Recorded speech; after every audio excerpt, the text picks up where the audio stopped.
Welcome to Mindful School Marketing, your go-to podcast for personal and professional growth.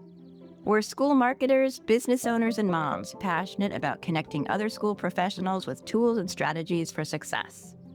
We love solving problems, exploring new ideas, and thinking outside the box. Let's transform your school and life starting right now. Welcome to Mindful School Marketing. I'm Tara Clays. And I'm Aubrey Bursch. Today we're joined by Alli Williams and Samantha Fleming. Alli Williams is the head of school at the Pilot School, a K-8 independent school for students with language-based learning differences. She has spent her career in independent and learning differences education with a focus on a research-based practice. Samantha Fleming is Director of Marketing Communications and Strategic Initiatives at Oakwood School, a 1st through 8th grade school for students with learning differences. With 20 years in private schools, she brings deep experience in storytelling, strategy, and the realities of small school leadership. Welcome, Alli and Sam. We're so excited you're here to discuss marketing schools for students with learning differences. This has been on our, wish list of episodes, so we're grateful you're bringing your experience with, working in these fields to others. So thanks for being here and welcome to the show. Thank you. I'm delighted to be here. I love this topic. I'm excited to dive into it. Thank you so much for, starting this conversation and supporting small schools trying to serve families and students like ours. Yeah, thanks for sharing. I'm sure this is going to be really helpful for a lot of schools. So let's start out, Alli. When people hear marketing a school for students with learning differences, what do they usually misunderstand about that term? Yeah, well, I think the first kind of struggle is that the term learning differences is so incredibly broad, and that specialized schools that serve various students with learning differences tend to serve a small slice of that otherwise larger population. So a school might focus on students with dyslexia or language-based learning differences. Another school might be better equipped to teach students with ADHD, another school for students with autism or sensory processing needs. Some schools offer integrated therapies, others do not. Some schools use specific interventions, others, go in a different direction. And so as you're marketing, you have to keep in mind that we're doing what every school is doing, which is trying to expand the pipeline, right? And the top of the funnel. But we also run into, perhaps more so than other schools, kind of families showing up at our doorsteps that are not right fits. And that's not fun, because when you're a parent searching for a school for a child who's an atypical learner, to be told no right out of the gate is a terrible experience. And so as we're marketing, we have to both make ourselves attractive, but be really, really clear about that narrow slice of the pie. So there's a little bit of, come on in and learn about our school, but somehow convey in a sensitive way, not you and not you and not you, yes to you, and navigate, kind of thread that needle. I think that is a challenge that all schools with learning differences face, and particularly they tend to be small, and managing admissions pipelines so that you're not inundated with families that are not right fits, when they kind of arrive for the admissions process, is really important. Yeah, I can imagine that is a difficult process for both the school and the parents navigating through this. Certainly a lot to consider there. Sam, I'm curious, what parts of the marketing funnel look completely different for perhaps a school like yours with that serves students with learning differences? Sure. Well, a lot like Alli talked about, we're all working to widen the top of the funnel and make sure that everyone is aware of schools like ours. The most parents don't enter the school search expecting to look for a school like ours, right? That's a big piece of it. Our search motivation, our family search motivation is problem-based. They're not necessarily looking for a school, they're looking for a solution. So it's a very emotional process for a lot of families. And like Alli was talking about, there's such a vast explanation of learning differences or learning disabilities, even dyslexia you can be impacted at from a mild to significant impact. And that looks very different in testing and in, interventions and classroom accommodations. And not all schools are equipped to handle all levels of, a learning disability like dyslexia. The timeline can take a lot longer. So if you think about, a school like ours, in kindergarten or first grade as a parent, like you might be searching for like, my child is struggling with reading, or like, why is my child reading behind grade level? Because you don't necessarily know that they have a processing challenge yet, or you don't know if it's visual or auditory. You don't know if it's dyslexia. You don't know if it's dysgraphia. Like none of those things have kind of appeared yet in a tangible or written way, where you can easily digest that and use that term to search all the way through. I talk a lot, our parents are expert researchers by the time they get to fourth or fifth grade. Like they are strong advocates for their children and their families, and they've done their research. And so in the same way, we are very transparent in our public platforms about, these are the diagnoses we can support. This is how our instruction can support a child who's maybe reading behind grade level, and working with a neuropsychologist to create a neuropsych, or to provide an evaluation so you have a clear understanding of your child's learning profile. The decision is higher stakes. A lot of times for like a fourth or fifth grade student coming in, families have already tried a lot of different interventions. So they might have already tried a smaller school. They might have received an IEP from their base, elementary public school, and done pull-out services. So to ask their child and their family to try another thing, to try another strategy, there's a lot of, I don't want to say resistance, but maybe trepidation.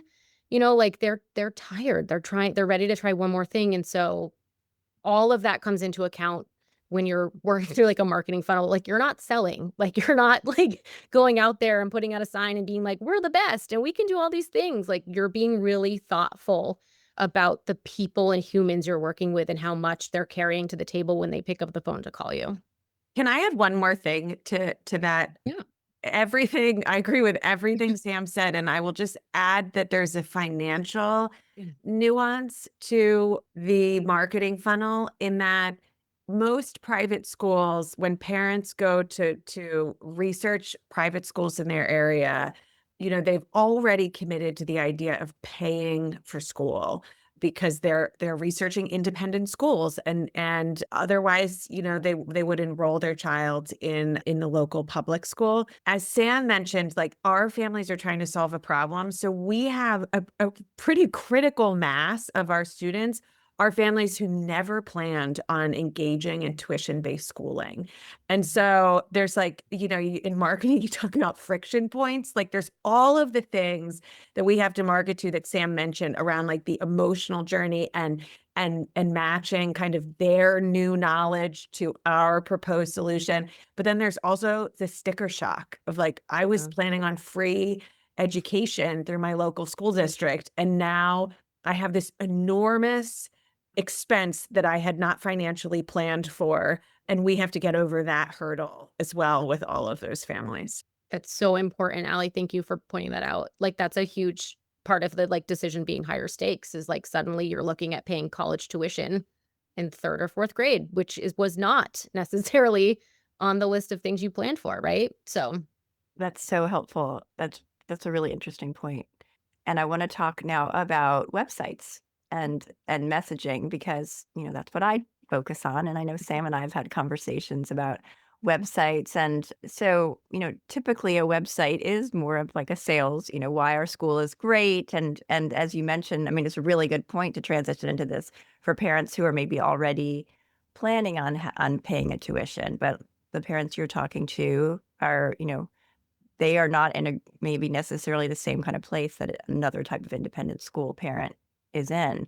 So does the website have to do different work for these families? It seems like it might be kind of sensitive versus how a traditional independent school would approach their website and their messaging. yeah, we actually just went through, it was 2 years ago, but it still feels fresh, a website design. And, one thing that I'm sure Alli knows, there's a strong genetic component between, children who have diagnosed learning disabilities. It could be genetically related, so a lot of the parents searching may also have reading and writing, language processing disorders or challenges, right?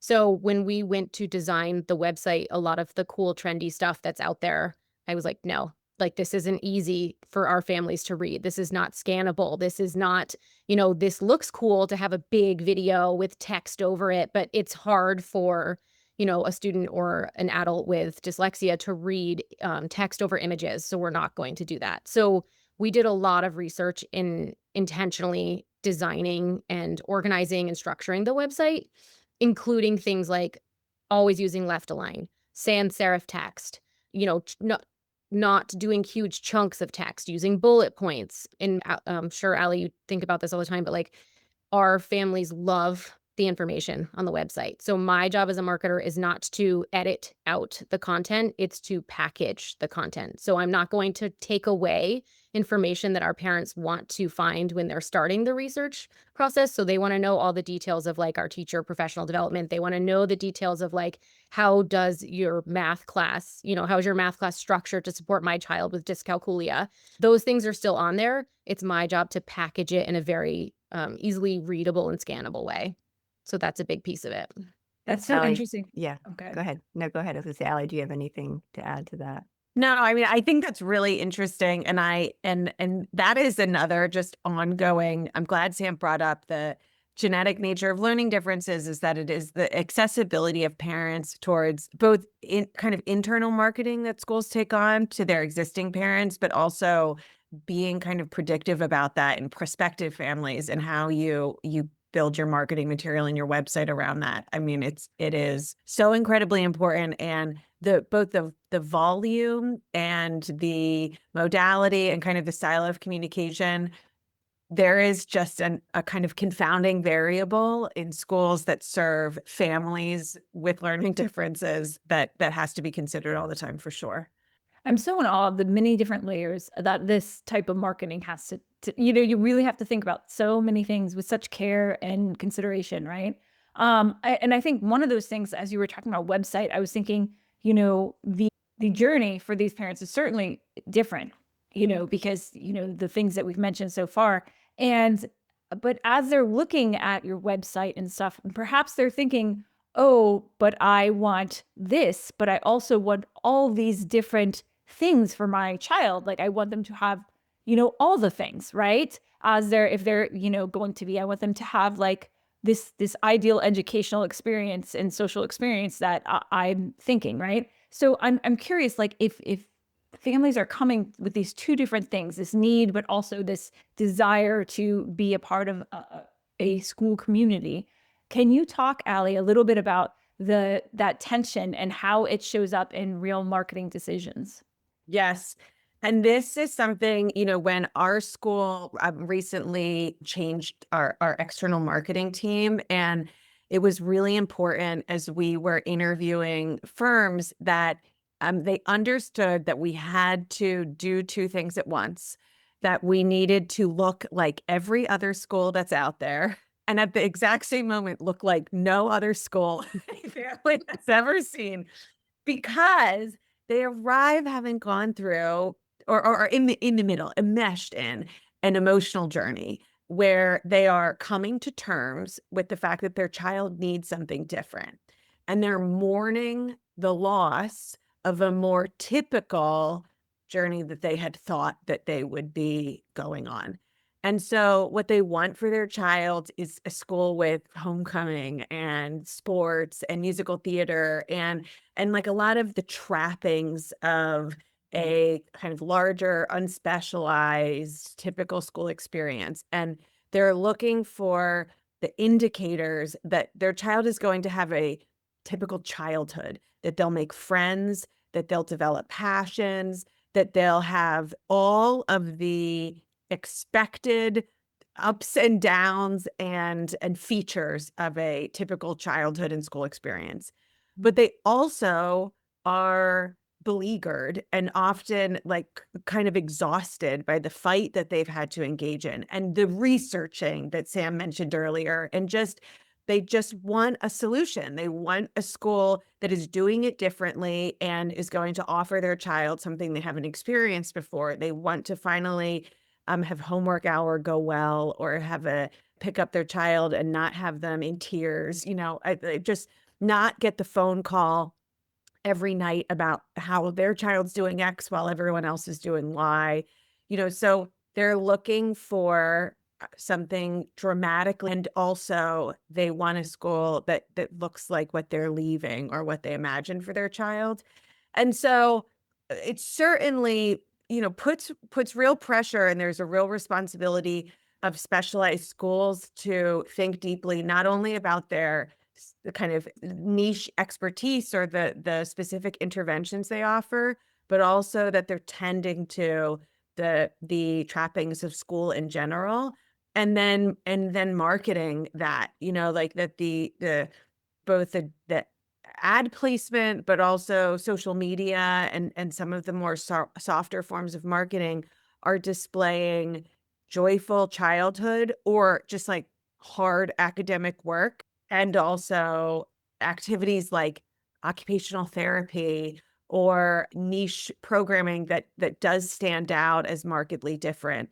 And you can't ever veer too much in one direction. You really have to keep your eye on both of those things simultaneously. And it's a tall order, and it's like constant gardening. You can't leave your eye off of either one of those It's things, true. really. It's true. Like that integrated balance. So you want to show joy, right? You want to show joy, but also when we're thinking about parents who are starting a search because, they're searching problem based, right? And they're looking for a solution. Like you can't show too much joy. You have to show academic integration. Like all of those things have to be integrated into their day. So it has to be a balance. So, I mean, I think about that when I go to social media. I'm like, okay, did I show too much student life stuff? Like, let's go back into the classroom and like pull up that awesome, like multisensory science experiment they were doing last week and talk about it. And when we talk about, some of the multisensory academic pieces, I have to be explicit in the skills they're learning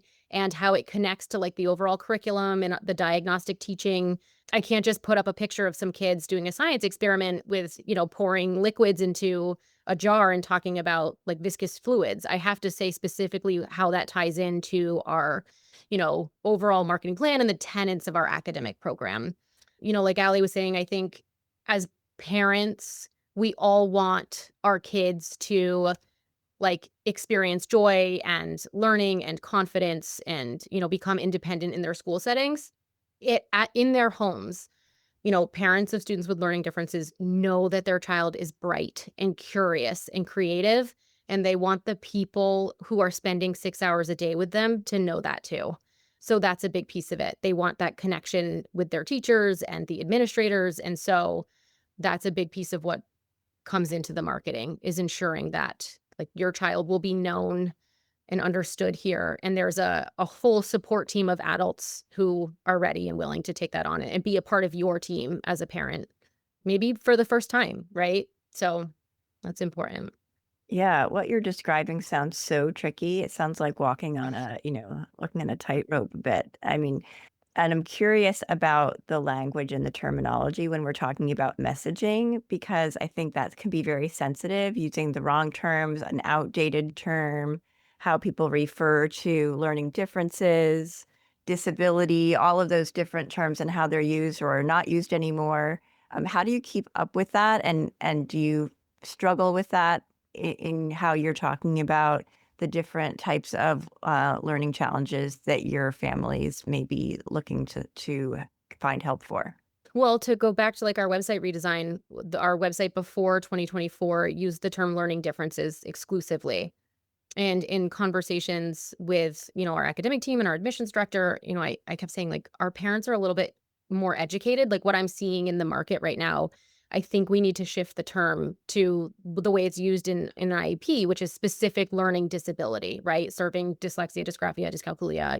And there was a lot of great conversation about that because, our team was like, well, learning differences it's like a little bit of a softer term. It's like more welcoming and more warm. And I was like, I totally agree with you. And for some families, the term learning differences is how they want to talk about their child, right? Like my child has a learning difference. But for some families who are looking at this, psychoeducational report or looking at their IEP, they're going to take the term and put it in the Google search bar and use that as a starting point. And I said, and we need to be able to show up when both types of families are on the internet looking for a solution to how to like find a place for their child to learn and grow in school. Um, So yeah, that's like one, but there are so many terms out there. Allie, I know you were talking about the term like neurodiverse or like neurodivergent, right? Like that's a hot topic. It's coming up. So Yeah, I think that there's definitely so much there about like when you're thinking about search engine optimization and trying to like capture what parents are saying when they go to search, like that's one side. You have to give in to that is like the kind of intro language. And then there's the language you want to use in your internal community, but there's some educating that needs to happen there. I also think we used to be learning differences only. Like we only use the word. I remember in my interview, it's like, they were like, "Do you say disability or difference?" It was really important that I was in the like learning differences camp. And now I actually think there is a place for the term disability, and it is whether or not students are receiving interventions. So, I wear contacts. I have a vision difference right now, right? It's like I am receiving the intervention for my, nearsightedness. But if I left my contacts off, I would be a disabling feature. I wouldn't be able to see well. And so a child who has dyslexia and has never received a reading intervention and is growing up, unable to read and engage in reading material and literacy, is living with a disabling feature, is like living with something that feels much more like a disability than a difference. And so there's almost like an opportunity to market through that exploration of language that you can get to a place where it feels more like a difference than a disability, but it does involve engaging in really purposeful intervention, which is what we provide at our school, et cetera, et cetera. And then, yes, Sam, I think that neurodivergent is a really interesting term for all of us because it's really hot on like Instagram and TikTok. And there is a kind of emergent adult community that has self-diagnosed themselves as kind of categorically neurodivergent. That's not necessarily based in a specific diagnosis that perhaps runs on vibes a little bit more than sure. anything. But it is also a term that tends to run closer to autism than it does language-based learning differences, sometimes a little bit with ADHD. But that's like, it is one of those in-group kind of nuances. I think for people outside of our community, neurodivergent learning differences, like what does it matter? But once you kind of get enmeshed in this space and parents are much more informed consumers, I do think the nuances between these terms start to matter a little bit more, particularly if you're in a market where there's multiple specialized schools in a single city and they're looking at the difference, like what kind of learning differences, what kind of students, what level of severity, again, like different, but how different. Those are perhaps they feel, a little tasteless or, like people don't want to imagine parents making those kind of judgment calls. But the fact of the matter is they are as they're like engaging in this journey about their own child. And so I do think there's just there are kind of connotations to some of these terms that we just have to be sensitive to and also like constantly reflective of as they evolve in conversation, public conversation. Yeah. No, I think you're right. There's so much. I joke here, like I'm writing a research paper every day, right? Like I did not come up in the world of, education and learning disabilities, and I don't have a master's degree and, as a reading specialist, like a lot of the members of my team. So I'm like, okay, this is what I'm seeing in the parent chats of kids, who are looking for a school to serve their dyslexic 8-year-old. They're using these terms. Like, how does that translate to what we're doing internally? Does this match? Like, what sort of parent education should we be looking for? Where should I be shifting? Like, very tangible things like our keywords embedded in different places, but also how does that influence conversations happening in the admissions office or when we call the front desk or when we're working on pulling in like parent education webinars for current families. Like it kind of trickles all the way through. I find it kind of fascinating, and my academic team and I, like, we get into these philosophical conversations and think through, families are using the language that's accessible to them So if they're seeing neurodiverse or neurodivergent as like a really positive way of claiming a learning disability, whether it's an autism diagnosis or whether it's like dyscalculia or dysgraphia, that's the term they're going to use, whether or not it matches exactly what they need to search for, or what they need to look for in a school that can serve their child. Right. So there's kind of that element too, which I guess makes what we do additionally complicated, like one more time to bring it back into how complicated it can get sometimes. Yes. Um, but it'll shift. And then there are things that like, if you were in this long enough, there are things that drop off the trend and then like circle back up. And I'm like, I know I had this conversation in 2006. Like, I know I had this conversation about this terminology appearing in testing in 2006. And like, here we are, 2026, and it's coming back around. So it's all the pieces. That's fascinating. I mean, it does bring your marketing to the next level. It's like there's school marketing, and then like this is school marketing 2.0. I feel like it's so many different layers, terminology included, and I totally resonate with the parents becoming the experts along the way of their parent journey, right? Like they're diving deep because they're on that learning journey in the process of, understanding what their child's journey, right, through all this. So wow, so many things to consider. I'd like to shift a little bit. So I was fortunate enough to have a conversation with Alli not too long ago. And Alli, you mentioned that one of the biggest marketing wins was actually a school-wide retention strategy. So why do you think retention is such an important marketing lever for schools serving students with learning differences? Uh, um, I think first of all that I'm like such a fan of focusing on retention first and foremost as the school's kind of like primary, always their like primary number one priority, because if you focus on retention, you learn all kinds of things about what you need to do to keep making your community really amazing. So if you're focusing on retention, you're checking in on your families constantly, and you're going to learn things about your program that, might need improving, or you'll learn things about your team or things about your messaging or your facilities or whatever, because you're constantly checking in on the satisfaction of your families. And so I think that this is true for all schools, not just specialized schools or schools for kids with LD, but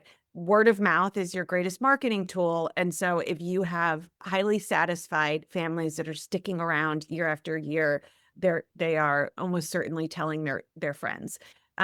In LD schools, that is especially important for all of the reasons that we just named. Is like we have a tall order to market our schools. And so if we can have a natural, organic process where parents are going to suggest our school to other families that would be good fits for our school, and they have a vested interest in keeping the population of our school mission fit, right? And so the more you focus on keeping your families close and happy and wanting to come back again, the more likely they are going to be bringing in really high integrity prospective families into your pipeline.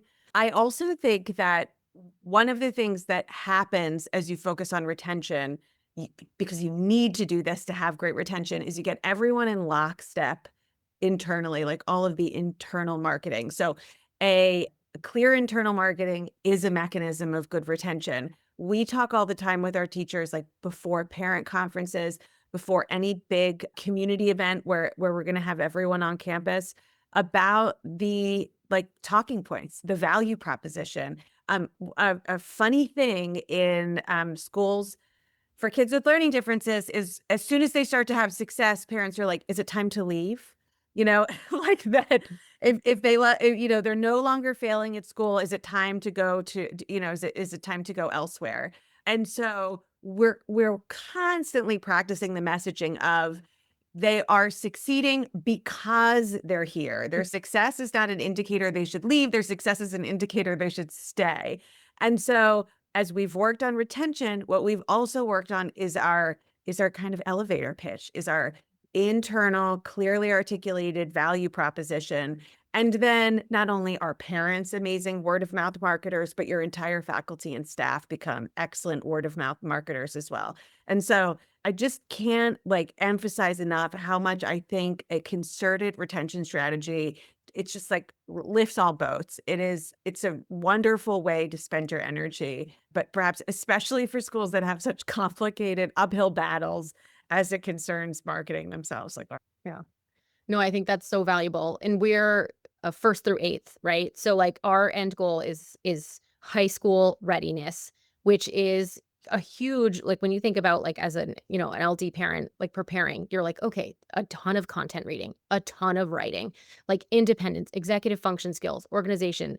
And our program is scaffolded. Like we integrate executive function skills all the way through, knowing that when they leave in eighth grade, they need to be independently organizing a study calendar, reading content heavy or engaging in content heavy classes like science or biology, social studies, where you're reading a lot, you have to take notes, you are preparing, an essay, that sort of thing, or studying for a multi-page test. And so keeping students all the way through that eighth grade year gives them the full picture, full engagement in our school, so that not only like boosts what I would consider like the ROI to a school like ours is like independence, the ability to like know themselves. Our students self-advocate in high school. We hear that all the time. Like, they got themselves organized. They went to their advisor. They set up study dates. They did all the things they needed to do in order to successfully engage in a high school program. That retention focus is so huge to make sure families see that all the way through. And because this is such a niche, right? So like when you have a family in your program who meets like what you would say like mission fit, your program is serving them, they are experiencing growth and progress, like all of the things are hitting, right? They're circling in the areas where you would recruit future students from. They're going to, the psychologist's office to receive that, neuropsych testing. They're meeting with like the OT outside of school potentially. They're going to like the academic remediation camps over the summer. And so they're navigating in the areas that you would recruit future students from. And so a good experience and a positive like brand in all those spaces, it returns tenfold, right? Like most of our prospective families come from referrals. So it comes from professionals in the industry or former families or current parents, because again, when you go back to that search motivation being problem-based, when you have a problem, like you ask for help, right? As a parent, you're like, who can help me do this? And someone will say, oh, this school, like you should call them. Even if it's, we're picking up the phone and having a conversation with a family who might not be mission fit, we're at least answering the phone. We're being like a friendly lifeline to someone who's really looking for help, and maybe sending them down the road to a different school who might serve a different profile of student.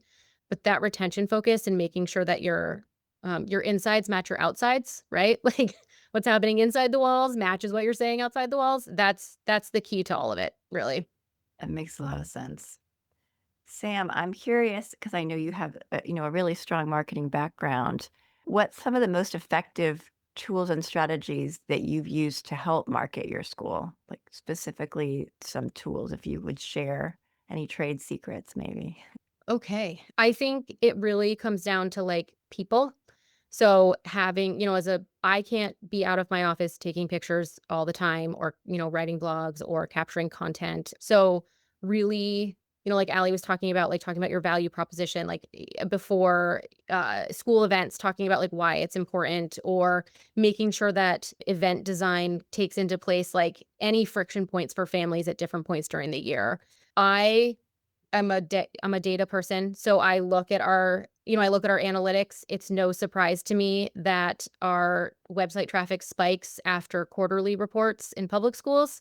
So it's like, right now we're in a little bit of a lull. It's going to kick right up after spring break when they start looking at, end of the year and their child hasn't progressed and they're meeting with their child's teacher and like that sort of thing.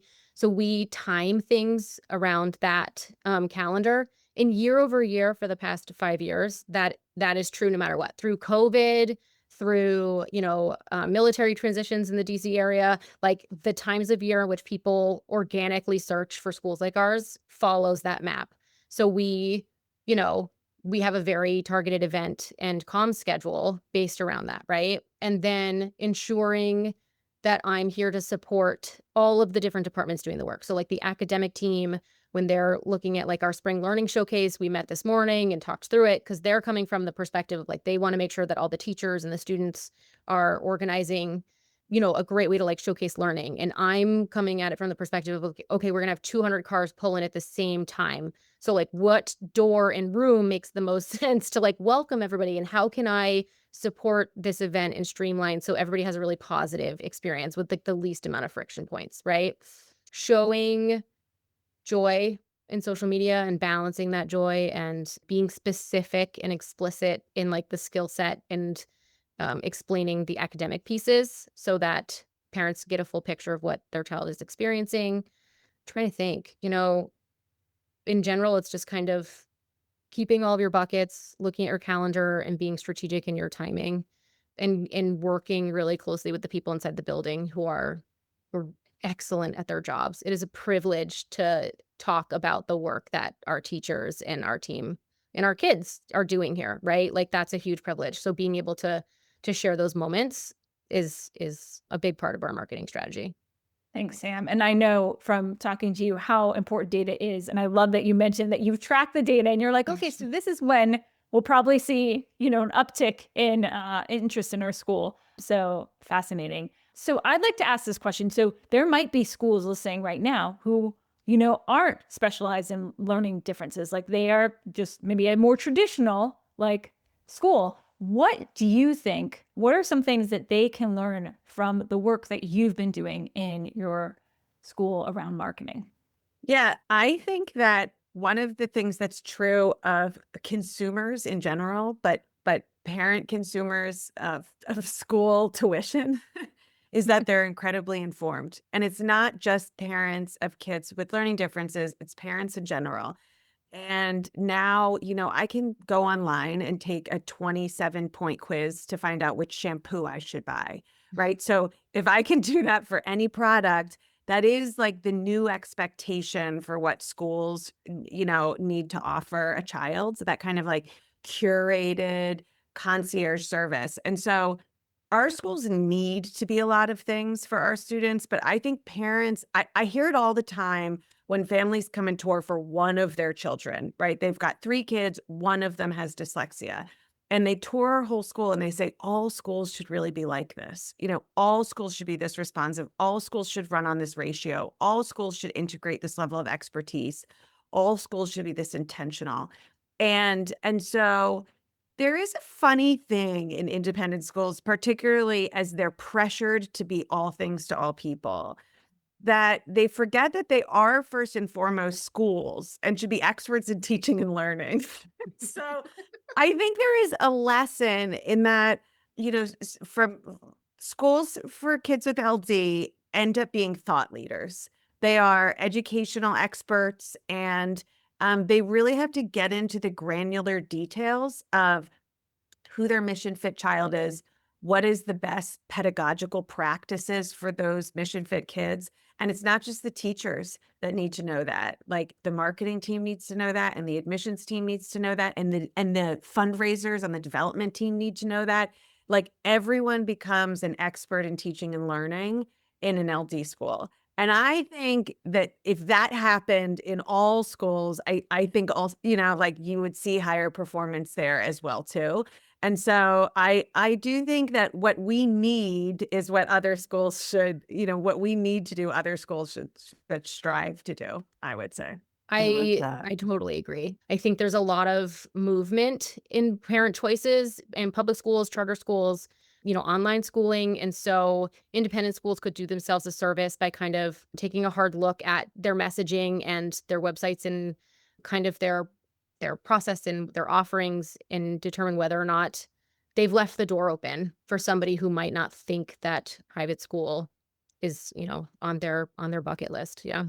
All right. This has been a really great conversation. I know we talked before we started that we could be doing this for probably a lot longer. We could carry on this conversation, but it's now time to move on to our rapid fire questions. Woohoo! The first rapid fire question is, as always, my favorite. If you could put one book as mandatory reading in the high school curriculum, what would it be? Do you have one, Sam? I do. Better Together by Robert Putnam. It's case studies of different communities coming together and working to solve problems. It's pretty good. It's positive and hopeful. So Cool. I'm going with Late Bloomers by Rich Karlgaard. I think more high school students should explore a little wandering before they determine the rest of their lives, counter to I think what goes on around college search and the anxiety of that junior senior year. I think late blooming should be an option on the table. So there's mine. Oh, I love these. I love that. We will add them. We have a good reads list, so we'll be sure to add them to that. That's awesome. And we can expand our reading as well. I haven't read either of those, so that's fantastic. What is one app you couldn't live without? Sam, why don't you kick us off? Ooh, my Kindle app. I read all the time. That's like my decompress. So yeah. I'm going to continue in the nerd category and I'm going to go with my Audible app. I went back and forth on whether it would be Kindle or Audible, but I actually think my Audible allows me more reading on the go. So I'm going to go with Audible. You both have so much in common. Look at that. I know, readers love it.